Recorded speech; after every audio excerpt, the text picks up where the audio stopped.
really like I can hear, but I can't see. Let's see.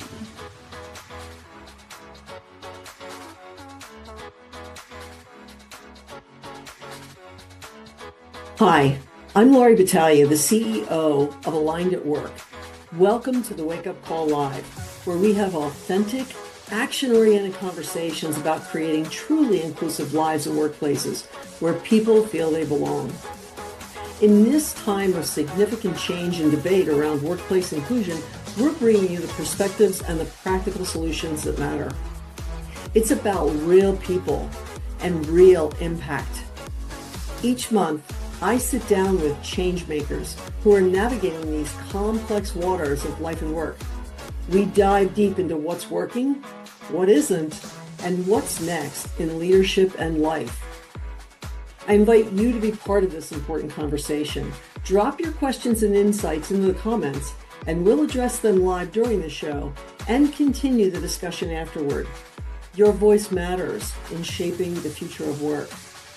I can't wait for you to meet today's guest.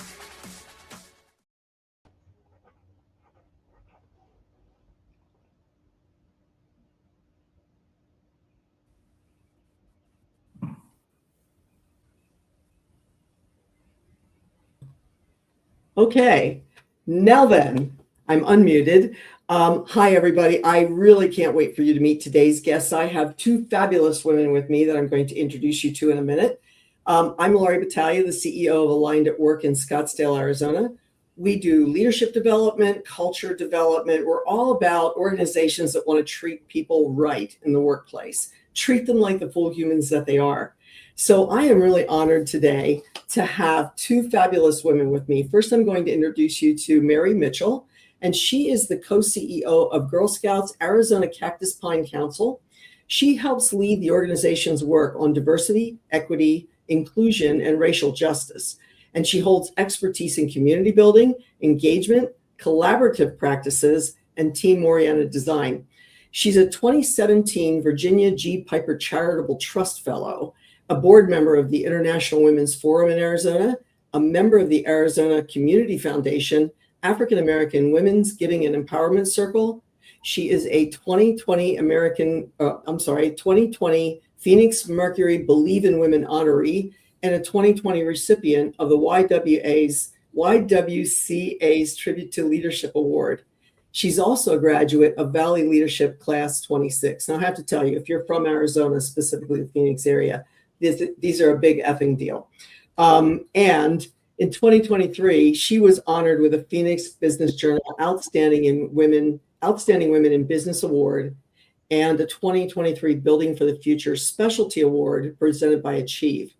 In 2024, she got the Arizona Diversity Council's Women of the Year Award and was named one of 2024's most influential women in Arizona by Arizona Big Media. So that is our friend Mary.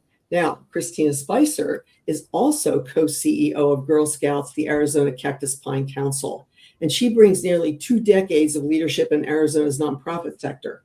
After earning her BS in communication and master's in nonprofit management from ASU, Christina held key roles at Not My Kid and Teach for America Phoenix, where she led a $7 million annual fundraising team. Joining the Girl Scouts in 2014, she drove program growth, spearheaded major campaigns, including the $1 million Day of the Girl, and helped expand the council's annual fund from $600,000 to $4 million. Christina is a co-founder of Cameo. She serves on multiple boards. She had a really long resume, like Mary, of numerous awards and boards and things that she served on. And she's been honored with the Phoenix Business Journal's 40 Under 40, Diverse Business Leader to Watch, NCAA, the Community Legends and Legacy Award, and was a 2024 Athena finalist. Again, these are big effing deals in the Phoenix area and in the world in general. So I am thrilled to have both of you with me today. So welcome to the Wake Up Call Live. Now, for our audience, a couple of things. If you want to ask a question, we have a way to see the comments here on StreamYard. And so we will be checking for comments and commenting live. If you have questions, things you want to add, just put them right there. LinkedIn is where most of our audience is, but we're also out right now on Instagram and YouTube. And I would also say that we are having a little bit of technical trouble. So Christina is buffering and doing that kind of thing. So we have her on the line with Mary. If you see us hesitating, waiting for the technology to catch up, that's what's going on. So why don't we get started? We'll start out with a little bit of a history lesson here. This happened to be scheduled for March 12th before I even asked Mary and Christina to be on. But March 12th is a big day for the Girl Scouts. So Christina, do you want to fill us in a little bit on how Girl Scouts got started way back in the day?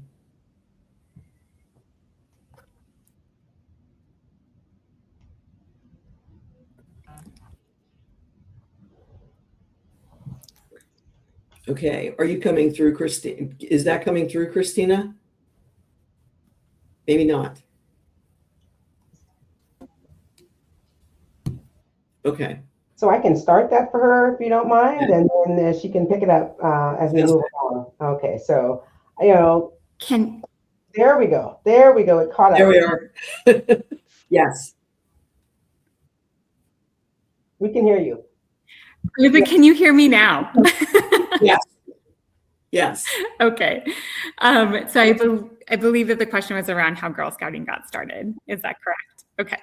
Gotta love technology. So today actually happens to be Girl Scout birthday. So March 12th, which is just very exciting. So Girl Scouting started almost 114 years ago, which is pretty incredible to think about, that an organization that was really rooted in the ability to be able to help girls develop courage, confidence, and character still exists today. So it was founded by a woman named Juliette Gordon-Low, and it's a really beautiful story, and there's lots of incredible ways to take the history about Juliette Gordon-Low and why Girl Scouts started. But she sold a beautiful strand of pearls for $5,000, and that actually gave her the funding to be able to start Girl Scouting. And she started with 3 Girl Scout troops, and here we are today with over 110 councils across the country, and our council has been in our community for almost over 80 years. So it's a pretty powerful story about girls and women supporting girls in clearing the path for developing young women of today. Yes, yes. And if you can hear this question, tell us about when you were young and you joined Girl Scouts. When did that happen and how did that come about? So my family, so my mom, as a very strong Latina woman, this was not on her radar in any way, shape, or form. And when I came home and I said, hey, Mom, I really want to do this. My best friend was being a brownie. And I was like, oh, I want to do this. And she was very skeptical. So she sat in the back of the room with her arms folded and was like, what are these people going to potentially teach my child? A year later, she was leading the troop. So she really got a chance to see the fact that this was the first place in my young childhood that I realized that I would be missed if I wasn't there. We had these little sit-upons that we decorated. And when that, it was my first belief that I belonged and attachment to Sisterhood. So I was only a Girl Scout for about 2 years while I lived in California. And it was a really impactful, and it really imprinted on my heart something really special, so much so that I am now 43 years old and now a professional Girl Scout. So yeah, there you go. There you go. Oh, how nice. Yes. Happy birthday is right. Mary, you were not a Girl Scout when you were a little girl. You came to it as an adult. Tell us a little bit about that, how you found out about them. I'll tell you, I saw Girl Scouts in my neighborhood. I saw them at school with their cute little uniforms on. And I experienced Girl Scouts coming into my neighborhood selling cookies. And I can remember my grandma pulling the quarters together to purchase the cookies as they came around to the door.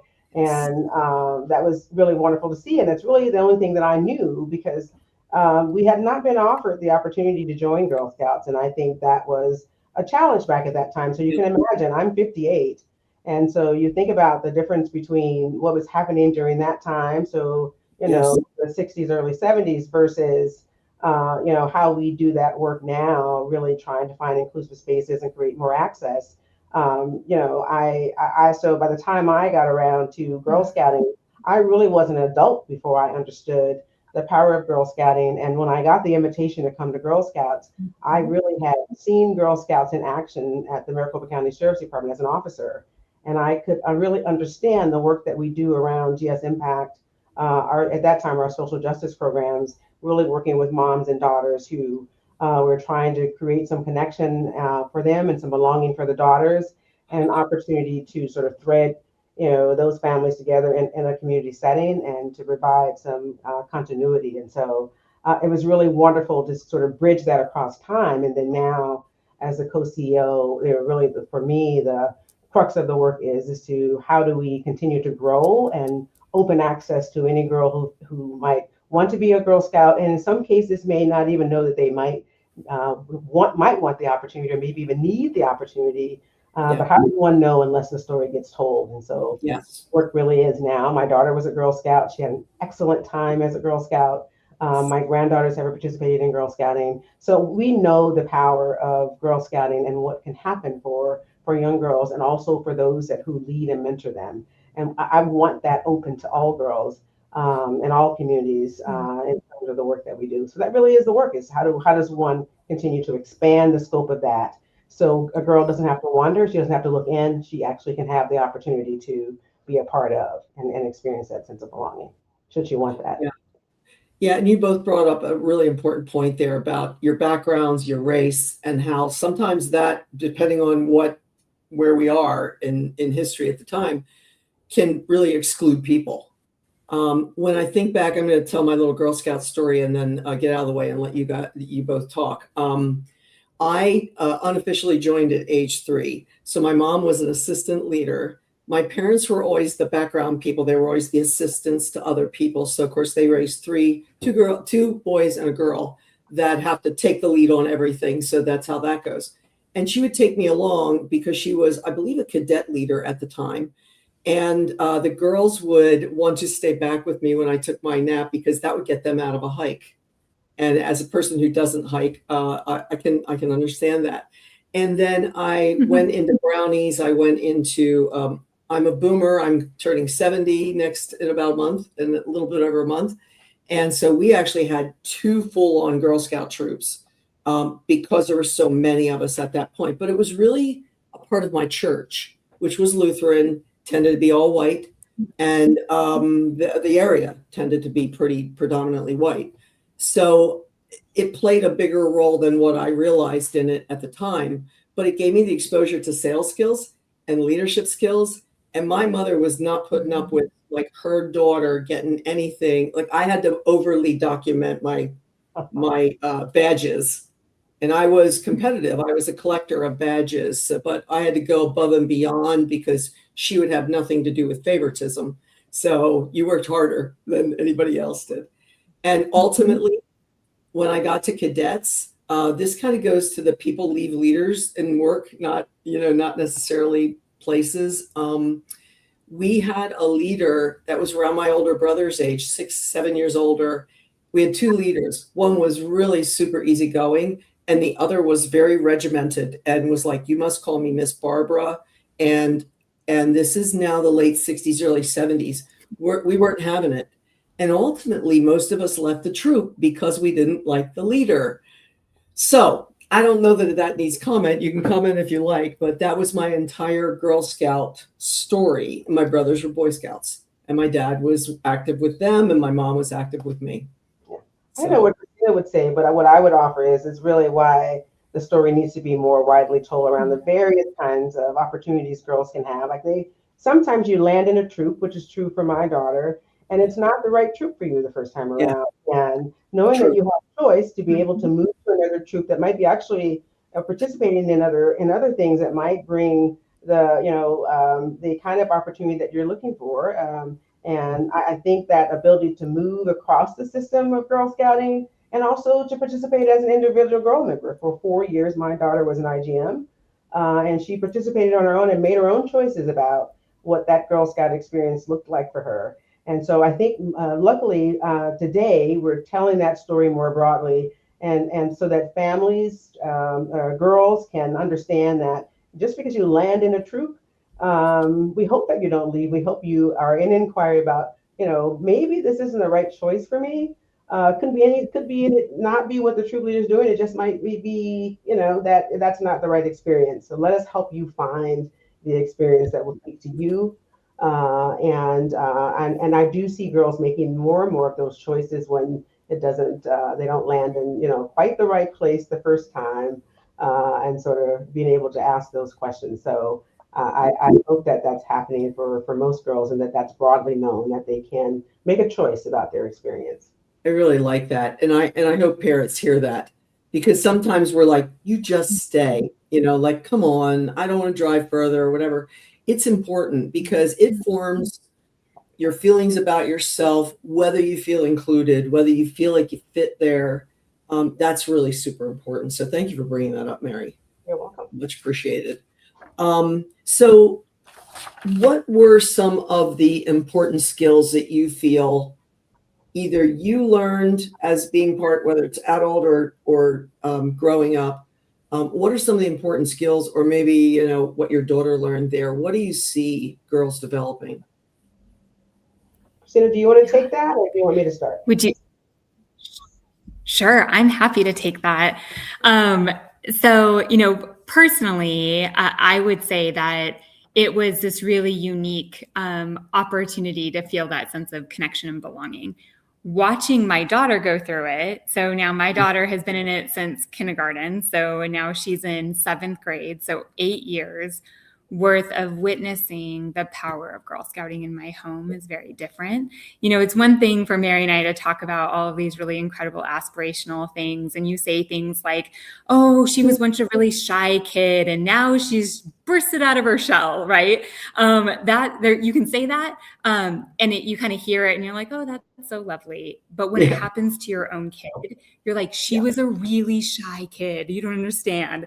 And now she is this beautiful young adult woman who is able to articulate how she feels, what she wants, has courage to do things. I mean, she is going on this incredible school trip at the end of the month, and I have no worries about her ability to budget her money that we're going to give her ability to stay away from home. She's just confident. And as a parent, I am confident that she has the life skills to be out in the world, how to be aware of her surroundings, how to be able to think and speak up when she needs support and help.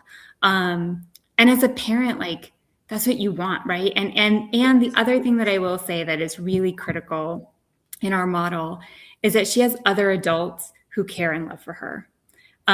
She comes from a really loving home. We love her deeply. Like, mom and dad think that she's a rock star, but so does her troop leader, and so do her co-leaders, and so do the other moms in the troop that have seen her grow over the last 8 years.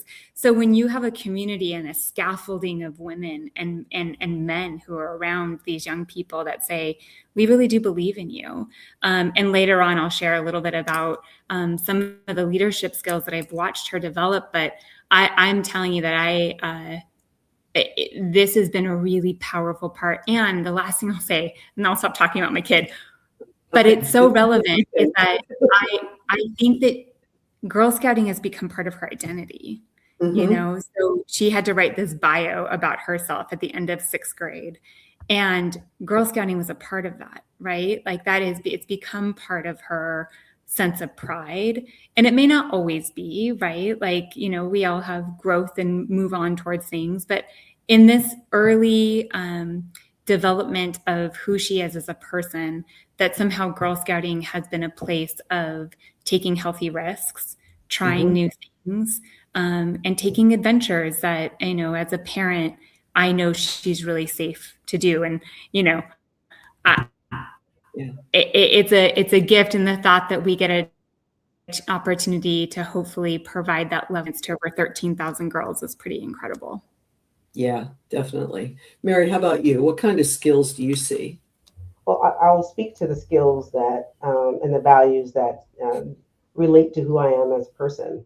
We have these CEO badges, and 3 of the things that I really think that are part of who I am, sort of unity, equity, and love, rest on that patch that I give to girls, that badge. And what I think about is I get to practice that, those leadership skills in an organization that really is about trying to find the moment in time where a girl steps into her own way of being, understanding who she is as a person, and we get to be a part of that journey.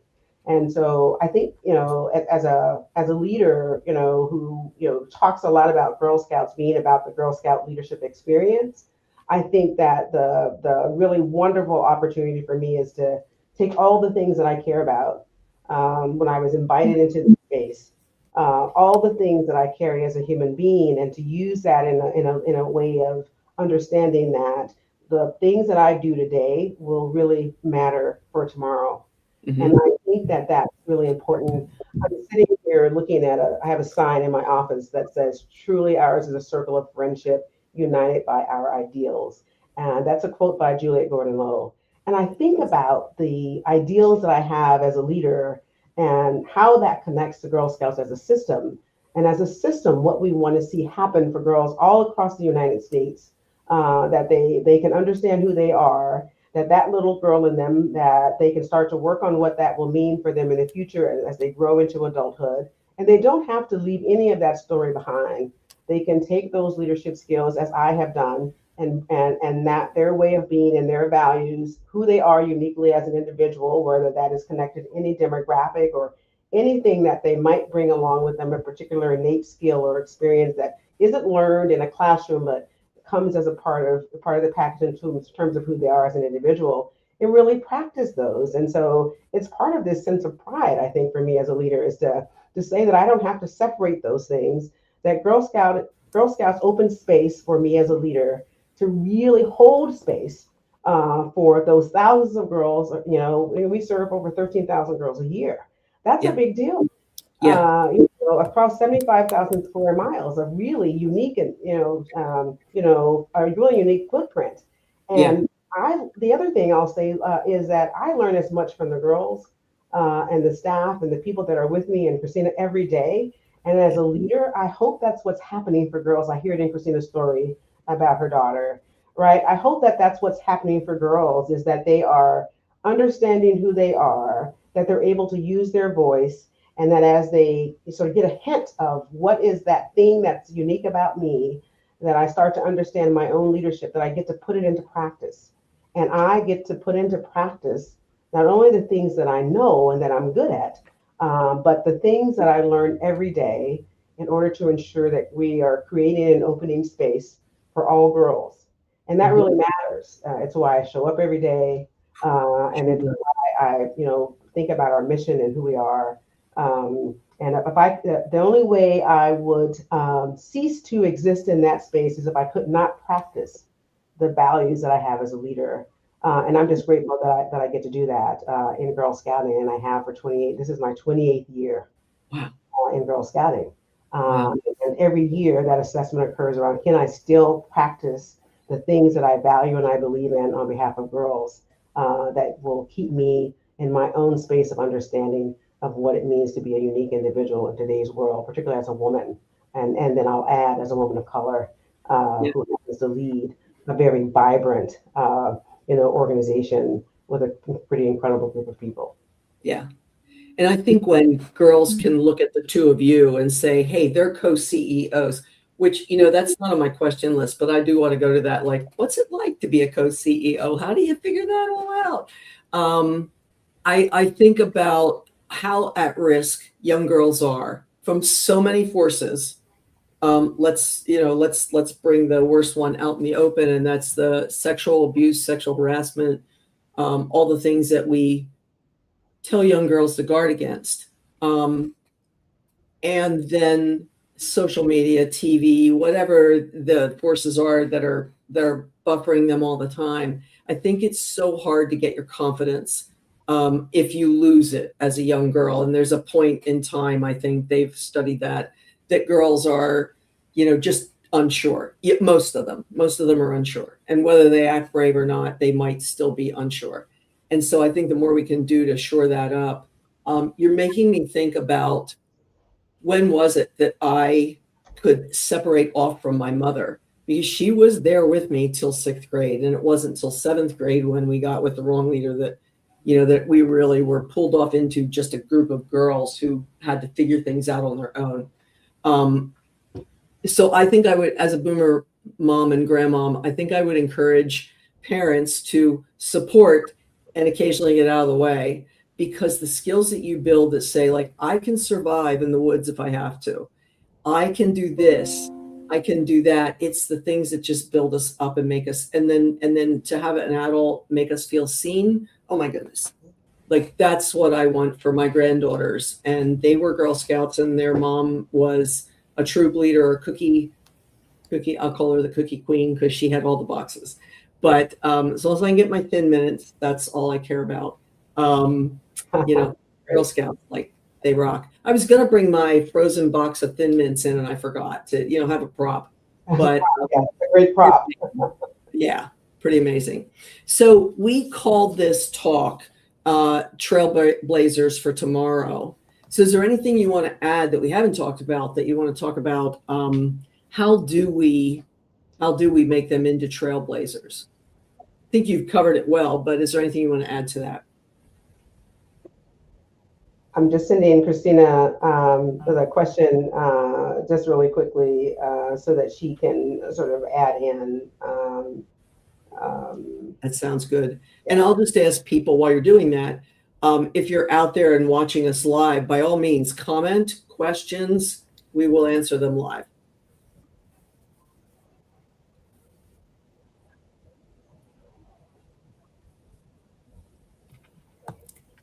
So, okay, can you hear me? Yes. Awesome. Yes. Okay. So I believe the question is about how we support our girls in becoming trailblazers. One of the things that I love about Girl Scouting is it isn't about what we do to them or for them. This is about really igniting something that's already inside of them. And helping them find that unique passion that's already within, and then to be able to give a platform for them to explore and to see how far that passion can go. And they get a chance to do that through all these different dynamic programs. And the really beautiful thing about also is it's not just about them, it's about them witnessing what happens within their troop as well. So they get a chance to see, hey, I may be really into art, but my other sister Girl Scout over here is really into hiking, and I get to watch her excel and support her and her passions and her dreams. And she gets to support me and my passion and my dreams around being an artist someday.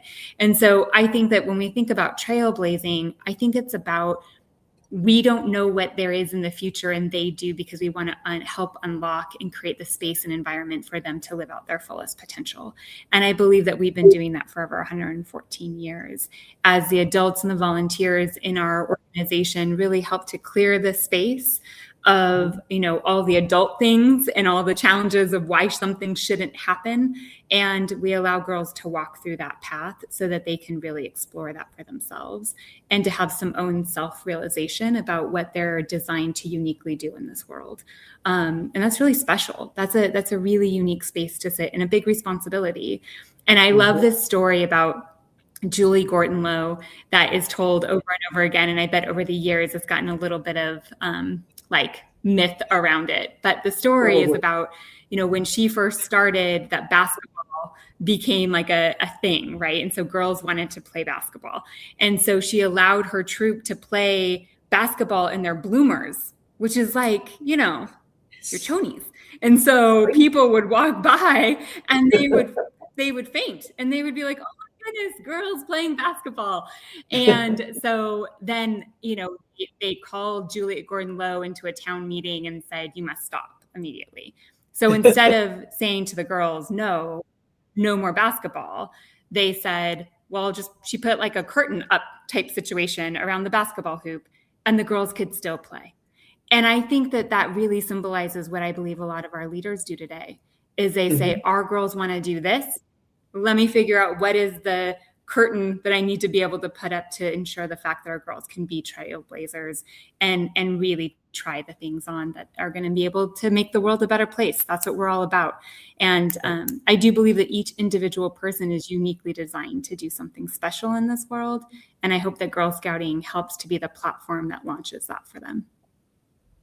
And I love that you said they get to support one another, because we really need to do more of that in the world today. Women have an uphill battle, and for a list way too long. And I used to see in the workplace the competitive nature of women. And as I tracked upward, the women who had like achieved the leadership positions in banking that I was in were not really willing to share how they got there, because their life had been pretty brutal to get there. So they weren't really willing to give a hand up. But I saw that change. I know the mean girl thing still exists, but I don't think it is the major way that things are. I think there's plenty of women helping other women, and we need to talk about that more than we need to talk about the mean girl kind of things that go on with some people, not with all people.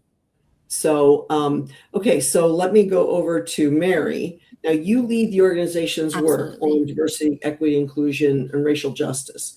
So talk a little bit about, what does Girl Scouts believe in? How do you further that work? Anything that you want to say about that? Yeah, the first thing I'll say is I happen to live in that space a lot, and I have led that over many years. But I also want to say Christina does that work too, so I want to equitably share that we all do that work, and we have a pretty incredible team that focuses on those sort of DIRJ, so diversity, equity, inclusion, and racial justice, and this idea that one can create impact by creating a sense of belonging and creating environments that are psychologically safe and that create opportunities for girls to try and test all kinds of things by opening up inclusive spaces of belonging. And this whole piece around sisterhood, that over the years, I often feel that sometimes that gets lost. And I think about Juliette sort of trying to create a space for women and girls before they had an opportunity to vote. That was an inclusive action. And it was a big action to be taking to create a space for girls at that time, when women didn't even have the right to vote. And many women didn't get the right to vote till much later after other women. Exactly. And I think that, one must say to oneself, if you're leading an organization or if you're leading a movement, that, what are the ways in which I can put into existence, into implementation, and to be able to scale opportunities. In our case, in our mission, to scale those opportunities for girls, and particularly from a space of seeing and witnessing them in the communities in which they exist. That we're not trying to change how a girl might show up in Girl Scouting. There's no particular special formula about who she needs to be or what she needs to bring to the table. That it's just that we are creating a space, sort of a space for her to be at the table, and for her to think about, what's the impact of me being there, and do I feel when I'm there that I have a space to belong? Not just me, but does my family and my community belong? And how does one practice as an organization, or leaders in an organization or in a movement? How does one practice and learn what needs to happen? Sometimes that happens most often by listening to what are the needs of the communities that you serve, or what's the need of the person who is in front of you that you're inviting into that experience, so that their experience not only gets to be threaded alongside of, not shaped, but threaded alongside of what we have to offer, and or expanded based on what we have to offer. And maybe we learn some things too through sort of listening and understanding what it means to create impact. And that is an iterative process. It is everything, and it is consistently changing. So I think about the work that we do, and that our teams do, and that our board and our volunteers do, that those conversations about how do we continue to create an opportunity for all girls, and we do mean all with a capital ALL. Yes. And that means that there's strategy, and there's thinking, and that there's heart, and there's connection. So that whole sort of heart, hand, mind kind of thing goes into the space around leadership. When you're trying to think about diversity, and how does one measure that? I mean, that's a certain particular word. How does one think about equity? I mean, these are all the words that have been, people have had to sort of put in the background. But I think what's really incredible about our board is we decided to stay the course as an organization. Like, we will continue to do work on diversity, equity, inclusion, and racial justice. We have an anti-racism policy. It's threaded into our blue book and our constitution as a national organization. And so, for me, I have no fear about how does one create inclusive practices, put into place an open space for girls and communities, and allow their identities to come along in that experience. We are just one part of their lived experience. We are not their identity, but they get to associate that along with the pretty incredible things that we have to offer, and to understand how what we have to offer can shape their experience as a human being in the world, and or that can enhance community because we are there. I often think, what would happen if Girl Scouts were not in communities when I walk in and there are hundreds of girls together, or lots of volunteers talking about what girls need, or a board talking about a governance conversation around what does an inclusive practice look like and how does one implement that? How does one ensure that if you're doing the work that you're actually living out the ideals that in terms of who you say you are and the values? And so I don't know. I sit on a national team. I know our national organization is thinking about that. I sit on our national impact and belonging team with pretty incredible leaders that are thinking about that. And that makes me really proud that from a national to a localized setting, that we are thinking about impact and belonging, and we're thinking about it in all the ways that really matter. And if a girl signs up to be a Girl Scouting from day one, she has the opportunity to be recognized, seen, and honored for who she is as an individual, for what her family, to bring along all those values that her family might be bringing to her community or her heritage, and that she can sit front and center proud about that she doesn't have to shrink in any way. And because she is there, we are better because she is there, and her family is there, and her community is there. And that's how I think about it in terms of what does it take to be a leader in today's times. You ask yourself that question: am I the right leader at this time to carry whatever that work is, or that story is, or that thing is that will create and make a difference? And I'm just really proud to be a part of an organization where that's top of mind in terms of how we do the work in the world. And if it wasn't here, we would be a different organization. But we have bore that work over decades of time as a local council here, and as a national strategy. It has come front and center around impact and belonging. And what kind of organization would we be if we were not in a place to be still having those conversations in the midst of adversity around that kind of work? And so I think the thing here is to stay steady in one's beliefs and values as an organization, and think about, we're just having this conversation this week about this too shall pass if one stays steady in their beliefs and values, and particularly on behalf of others. To shrink in when you're called to leadership, and to not bring forward values that would continue to advance the work or the mission, would mean that I would not be the kind of leader that we might need at this time, or that our organization might need. We would not be the kind of leaders that this organization might need on behalf of girls. And I do my work sort of thinking about that girls are in the room with me, and we're making a decision, or if I'm making a decision about something, I look at maybe, I say, okay, if a girl was here, would she be honored by, proud of the kind of conversation we're having now? Would she take value in the decisions that we're making? And would she see herself in that discussion? And so I think our DIRJ work, where no matter what the belief system might be out in the world, it is solid and rooted in our organization. And I want us to continue to do that. And I have every belief while we are leaders that it will stay present, and that Girl Scouting itself will stay rich in its belief that Girl Scouting is for all girls. Yeah. And you and I talked a little bit ahead of time. You are open and welcome LGBTQ girls as well. Yes, we love all girls. Like Yeah.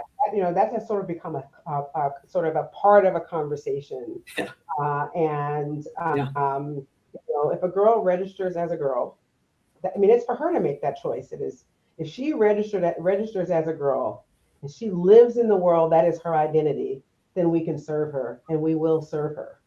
And we will go along with her in terms of what she needs that experience to be, and work with her family, and help her to move along like any other girl, no different around what kind of experience does she want and need to have. Yes. It will make sure that she lands in a space where she feels as safe as she possibly can, and that she can tell her own story. That is not our story to tell. That story belongs to her. And I love that. That's how I think about it. I love that. I think it's so hard to be in life at that age anyway, and people who are LGBTQ have an uphill battle as well. And I just think that I think our youth are more open than oftentimes they're the adults around them. And so I'm just so glad that Girl Scouts has taken that stance. It's like, let's not inflict more pain. So when I look down at the stories that we want to get to, we talked a little bit about building confidence. How about we talk about community impact for a minute? What kind of community impact does Girl Scouts strive for? Christina, you want to grab that one? If she can hear it. Can you give me just a second? I'll give her the question. Okay. It's what kind of community impact does Girl Scouts strive for? And I'm assuming that we said everything we wanted to say about building confidence. We talked a lot about that earlier.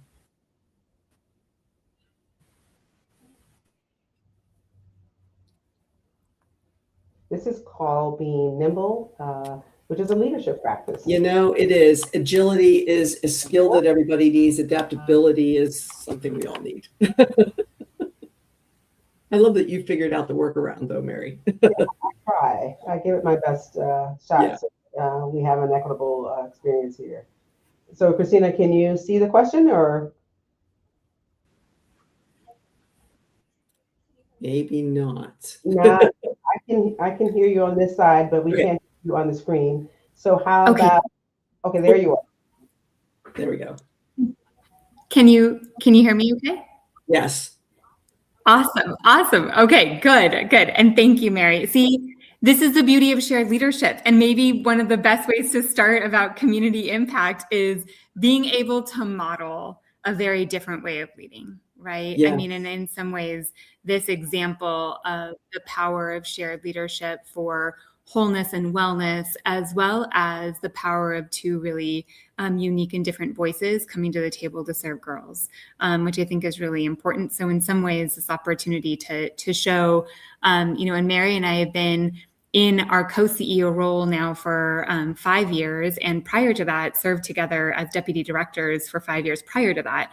And so this example of shared leadership works, and it works because we want it to work and because we keep girls in the very front and center of the overall outcome. And I think that's a really powerful example to girls about what leadership could potentially be for them. And when I think about community, the overall community impact, Girl Scouting, as I said, has been around for over 114 years. And I think that there is so many opportunities where there's this unique impact at the girl level for what this really means for her personally, what this means for the troop leader. And we hear this all the time, that the troop leader is like, I started this because I wanted to make a difference in my daughter's, life and in her troop. And now this has actually become a huge impact for me, right? And I've learned so much. And then you have council volunteers like our board members. And I see Jackie is on the call today, and she is one of our awesome board members. So, hey, Jackie, thanks for being here. That we've had board members say, I gave to give up my time and my expertise and my resources, and I'm getting just as much back out of it by witnessing the opportunity to give of what the organization is giving to me. And then you have this national brand, right? That is all about really ensuring the fact that we are building girls of courage, character, and confidence to make the world a better place. And that they can, every girl at a local level can attach to themselves to something bigger. And, one of the things that I think is really powerful too is that, I believe that Arizona believes in girls. I believe that Arizona is invested in girls. And so when we can start to see the combination between the impact that our girls are making, that the organization is making on behalf of girls, but then also the community is also right behind us in being able to say, absolutely, we want to continue to invest. We want to continue to provide the resources that are needed. When I think about from a philanthropy standpoint, only 1.9% of philanthropy goes to women and girls, and we got to change that. And so we want to be able to make sure that people are, whether or not you're making a philanthropy gift to Girl Scouts, but to think about the women and girls in your life and how you're investing in them. And so programmatically, we offer so many unique spaces. And one of the things we started a program called the Girl Scout Mobile Building Space about 1.5 years ago.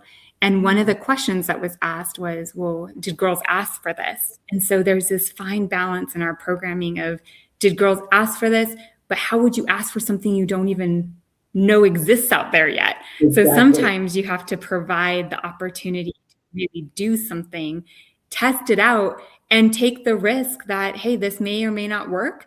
But it's our obligation that when we think about the sectors that are in our state around construction and around the opportunity to get involved in that industry or around trades, that it is our obligation to provide programming that exposes girls to those kinds of opportunities. And if they decide, they'll tell us, right? They'll for sure, we won't take long to figure out whether or not this is of interest or not. But to me, I think that it is our obligation to make sure that we're, as we say, keeping up at the speed of girl. Yeah. And I will tell you that I speak at conferences and things, and I specifically speak at field service, and I work with construction, and they're always wondering where they're going to get the next generation of workers. And they are starting to welcome women more. Now, women that are in that are saying like, yeah, it's still a rough row to hoe to get there. But I'm so glad to hear that. And I have to give shout out to social media. I watch a couple of young women that are just like rehabbing houses, and they get the saws out and they're doing all the work themselves. And I was like, yes. So yeah, that's a very cool thing that you just mentioned there. Very cool thing. Mary, do you want to add anything on to that? Yeah, I would add to what Christina is saying. I think one of the other things that we provide in terms of community impact is that there aren't a lot of spaces for girls anymore to sort of have their own way of being and to sort of stretch and try new things where they feel safe amongst their peers or with mentors who are like troop leaders who are there to create that space for them. So I think what we sort of carve out this space for girls to exercise their leadership, try new things, fail if they sort of in a fail-proof way to fail, have a soft place to land, and then understand what their resilience looks like without having to worry about, am I better than the boys, or I'm failing in front of the boys, and like they get their own space. And I love boys. I have 3 adult boys. I have boys myself, and I wanted the same thing for them. Like I wanted to be able to go and feel what it feels like to stretch and grow without worrying about, whether or not, a young girl might have an interest in them, or if they've got the right thing on that day, or if they've got saying the right thing, or if they have to be really super cool. Not that didn't happen, but that they didn't have their own space to talk about that. I think that's really important. And I think it's really important for girls, and particularly girls are still in many ways sort of catching up and trying to understand and find their place. And I'm so happy that they're excelling. I've watched it over decades. I mean, I'm pushing 60 here. But I really think that what Girl Scouts offers is this safe place for girls to really understand and stretch and grow and to do that with their Girl Scout sisters, and to watch from and learn from other people. As Christina said earlier, watch other girls sort of experience their own passion, and then to wake something up in themselves, not to be afraid to lean into those things that they might have a passion for, or to ask a question about the things that they might want to try, without worrying about whether or not they have on the right thing that day, or that they get the opportunity to ask a question without worrying about whoever's in leadership is going to choose the boy over me, and because I have a really super cool idea, but there's no place to put that idea. There's no place to put my thoughts, and I think Girl Scouting offers that unique girl space, and that really is the power of Girl Scouting. Like, it has its own community, its own sense of sisterhood, its own sort of way of being. Like, my daughter told me the story of, at one point, she was the only person here in the state of Arizona when she worked for CBS, Aetna. And she was required to do a presentation. And so she decided to put her Girl Scout badges, her vest and all that, on a slide. And then she tell a personal story about your youth. And she told the story about, she's asked the question, she said, I was a Girl Scout. How many others were Girl Scouts? And women from all across the country, that was a sense of connection. And for her, being the only person here on her team, it created a space of belonging and synergy for her. So I think that's the power of Girl Scouting, is you can find the Girl Scout sister somewhere else. You can feel a sense of connection no matter where you go. You mention those two words, and all of a sudden the room opens. Even maybe lots of other things might open because you have a shared experience. And I think Girl Scouting creates that space for girls, and now for women, for millions of women. There's been sort of chord of connection and belonging because they sat in that space one day the first time, looking out at their troop, and finding a way to use their voice. And now there's just over 114 years of connection where millions of women have had that kind of experience and are telling those stories. And the world is different because of that. That whole book about women hold up half the world. I think that Girl Scouting has played a key role in what that looks like, because we're able to be present for girls and their families and their communities, and we've expanded what might have been possible over the last 114 years. And so for me, I'd add on that, what does it mean for us to have community impact? Like Arizona would be different, I think, if we weren't here. The world would be different if Girl Scouting as a national movement were not here for the last 114 years. And I think that's what is unique about us. And I hope that we continue to expand and grow. And that as we tell this story this morning, that people who didn't know that that's a part of who we are, or that's a part of the why, in terms of Girl Scouts existence, that they will carry that along with them as they think about their own experience, and will share that story with at least one other person. So a girl might find her way to Girl Scouting if we are still trying to get to her. Yeah, that's my hope too. I hope to keep spreading the word. And I thought, what two better women to have on the Wake Up Call Live for Women's History Month. And I'm just so impressed that you can co-CEO. Any tips? I'm going to ask you that question, and then we're going to do the wrap up on like how do people get in touch. So any tips on what it took working 5 years together now? What does it take to figure out how to co-CEO? So I think I heard this one, of course, as we're wrapping up. So what is what does it take? I think there's a handful of things that I think it takes. I think it first starts with a deep love and a respect for each other. That is where I believe that it starts. And I learned something new from Mary every day. And I have great respect for her ability to lead and who she is as a woman, who she is as a friend. And deep desire to want to be able to grow the organization, makes it incredible. Is it Patel, if you can hear me anymore? We can. Yeah. You were in and out, but you're back. Oh, My back? Okay. yeah. And I guess the last thing I'll just say is, I think personally what it takes is, I think it's a consistent reflection of screwing your own ego, right? And so I think that when you're, really in this space, to really hold true to, this is, less of me and more of the mission of the organization. Very good. Mary, what do you want to add to that?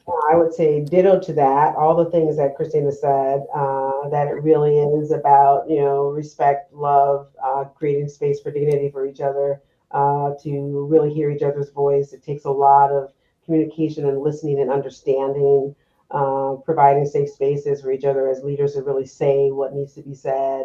Sort of behind the curtain, as we talked earlier about girls and sort of what Juliette created, but there are the behind the curtain kinds of conversations that help us to lead out front, with our team and in the community, and really wanting the community to have deep respect for each of us in those spaces, and for them to have a deep understanding of what it means to share leadership here in the state of Arizona on behalf of girls, and really being able to tell the shared leadership story, and mostly being able to tell the story, a collective story, a shared story about the impact of Girl Scouting and what our mission means. Look, we are two pretty, I think, unbiased, incredibly unique people with lots of passion, skills, and we bring things to the table that add to the experience of thousands of girls every year, and we do that in a way that is speaks to our own truths, speaks to the values and mission of the organization. And we do that in a way that leads on behalf of the incredible staff that we have, that we hope that also we do it in a way that our governing board will be proud of, that when they see us at the leadership helm, what they see that they're getting is the best of the best on behalf of girls here in the state of Arizona, in a way that allows us to expand what we do. I think that we often talk about, you can go as a leader, depending upon the organization, you can often, scale out this way, you can scale broadly. But when you have shared leadership, you can also scale deeply. Yes. You can root things in a much more rapid fashion than one might be able to do if one was leading alone. And I think that has been my experience as a leader who is sharing leadership. Sure, either one of us could do this job in that sense. But both of us can lead in a way that is deeper than the job on behalf of girls, and that allows for the organization to have a trajectory around sustainability, longer term sustainability, where we might be around another 114 years here in the state of Arizona if we lead in the right way, and shared leadership creates more opportunity and space for that to happen, and to broaden and deepen the experiences for girls, and not just girls, like thousands of volunteers who come along with us. They get to witness shared leadership. They already do shared leadership in their troop. They're co-leads. They are now group leads. So we really are exercising a model that was born out of the shared leadership in troops. And it has served us well, particularly during really difficult times. I mean, we've come through COVID, the COVID experience, tried new things, we've innovated, we've ensured that Girl Scouting is still a very viable space for girls in the midst of all that is happening in the world. And we try to lead by really listening to what girls want and need, and what they're saying to us and what we know, and create a shared story that is impactful across the state of Arizona, into the tip of Utah and New Mexico, 75,000 square miles of lots of spaces to use your voice as a leader who happens to be sharing that space with another really unique, incredible person. And so I think that's deepened over the last now 10 years that we've worked together, but certainly as co-CEOs, we're always talking about that model. I would want for where it works for women who need that, or maybe even men who need that, but in terms of us who want that, so that you can lead a whole and rich life in lots of ways when you're carrying a big story and a big mission. This is a complex job. It's a complex world that we're living in. And for now, this model really works to move us through those times. And so as long as it will serve, I think it is the right thing to be doing for Arizona Cactus-Pine Council here in the state of Arizona, on behalf of girls. Yeah. Yeah. I just love the success story of that. So as we get ready to wrap up, how do people get involved? How do you want them to get in touch with you? Where can they find more information? And then Nixie will put the banners up as we go. So I don't know if Christina can hear that, but I'm happy to start. So how can you find us? So you can certainly go to our website at www.girlscoutsaz.org. There's a lot of information there that can help a girl or a family get started, to help the community to better understand who we are, and that can create opportunities for shared partnership and shared leadership with other organizations. Like, we welcome those conversations, so they certainly can find us there. Our contact information is there.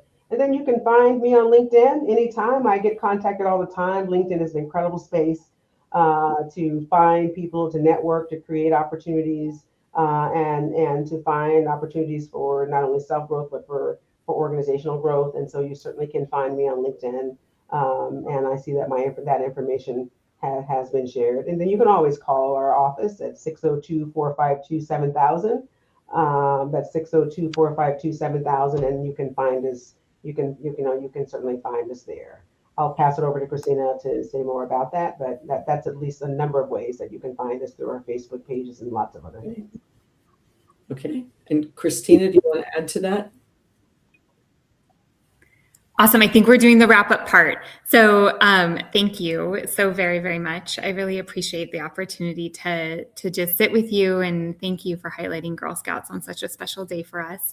And I saw that Mary's information went across the screen, and I believe I've provided for you also my LinkedIn information. And anybody can also reach out to me that way as well. Sounds good.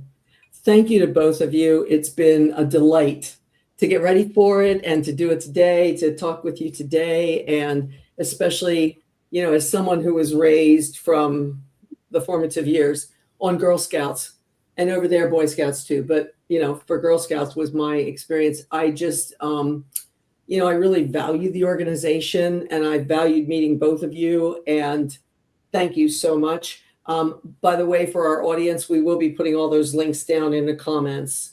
So afterwards, it'll look like I did it, but there's a magical woman in the background named Nixie who is doing all the producing and stuff for us. So I want to honor her as well. So thank you, Mary. Thank you, Christina. And a pleasure. Thank you for having us. Thank you to everybody who's been listening, and for being troopers through the technical difficulties, because these things happen. That's called life. Called life. It happens. Happy Girl Scouts Day, everyone. Okay.